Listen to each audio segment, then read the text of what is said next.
ঠাকুরের প্রশ্ন, মা গো আমার ছুটি দিতে বল, সকাল থেকে করেছি যে মেলা, এখন আমি তোমার ঘরে বসে করবো শুধু পড়াশোনা।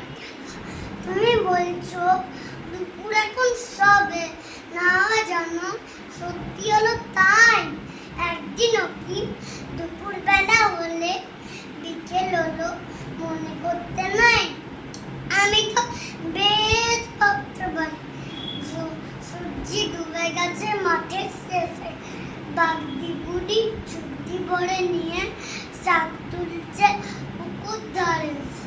আলো মধুর গাছের তলায় পানি এলো, দিঘির জল হাটের থেকে সবাই এলো ফিরে, মাঠের থেকে এলো চাষের দল।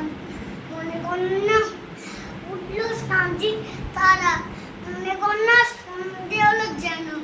রাতের বেলা দুপুর যদি হয়, দুপুর বেলা রাত হবে না কেন? নমস্কার।